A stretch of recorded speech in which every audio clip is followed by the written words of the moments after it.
बच्चों नमस्कार। मैं आपकी संस्कृत शिक्षिका संध्या पांडे एक्सपर्ट नॉलेज एकेडमी में आपका स्वागत करती हूँ। आज बच्चों हम जानेंगे परीक्षा से संबंधित कुछ महत्वपूर्ण बिंदुओं के बारे में, जिसमें पहला बिंदु हमारा ये है कि संस्कृत या फिर हिंदी में जो हमारा अवठित गद्यांश आता है उसे लिखने का तरीका क्या है, सही तरीका क्या है।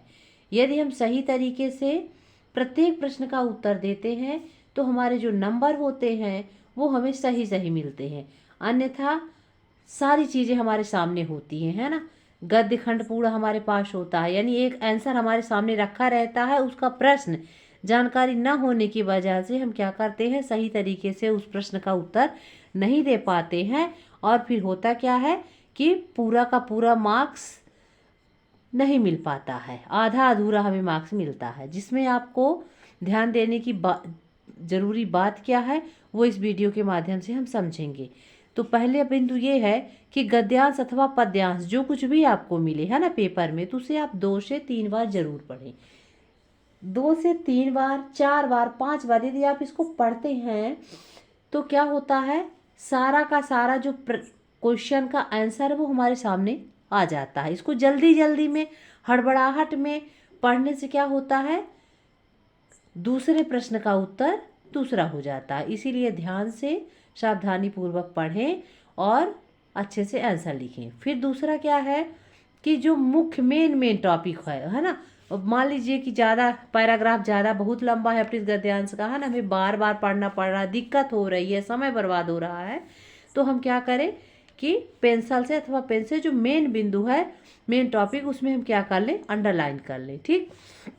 तीसरा क्या है कि सही विकल्प, यदि वैकल्पिक क्वेश्चन आ रहे हैं, जो सही विकल्प वाले क्वेश्चन हैं तो उनका आंसर ध्यान से पढ़ें तो तुरंत ही समझ में आ जाएगा। तो सही विकल्प वाले जो क्वेश्चन होते हैं उनको ध्यान से चुनकर लिखें, ठीक है, उनका आंसर। फिर देखिए सटीक और संक्षेप में उत्तर लिखने का प्रयास करने। जैसे कभी कभी क्या हो जाता है कि हम समझ नहीं पाते हैं और हमें आंसर लिखना सिर्फ 2 ही शब्द का होता है और हम क्या कर देते हैं, पूरा का पूरा लाइन लिख देते हैं, 2-3 लाइन जितना हो सकता है, और उसका होता क्या है कि प्रभाव जो है कम हो जाता है, उस क्वेश्चन का आंसर जो है तो उतना महत्वपूर्ण नहीं दिखता जितना होना चाहिए और हमें उतने मार्क्स नहीं मिलते जितने हमें मिलने चाहिए। तो हम ज़्यादा से ज़्यादा क्या करें, जो प्रश्नवाचक शब्द होते हैं उनके स्थान पर हम सटीक और संक्षेप वाले शब्द लिखें जिसका एकदम राइट आंसर हो। ठीक है। फिर क्या लिखा है, 5वां और आखिरी बिंदु है कि जितना प्रश्न में पूछा जाए, है ना, हमें उतना ही आंसर देने का प्रयास करना चाहिए। ज़्यादा लंबा उलझाऊ पूर्ण आंसर देने से जो है तो हमारा ही नुकसान है। नुकसान कुछ इस तरह से है कि सामने वाला कॉपी चेक करने वाला उसी मूड पर डिपेंड है। हो सकता है कि वो आपका इतना लंबा चौड़ा आंसर पढ़े ही ना और नंबर बिल्कुल भी ना, ध्यान ही ना दे, 1-2 क्वेश्चन का आंसर चेक करके आपको नंबर दे दे, तो इसमें आपका नुकसान होगा।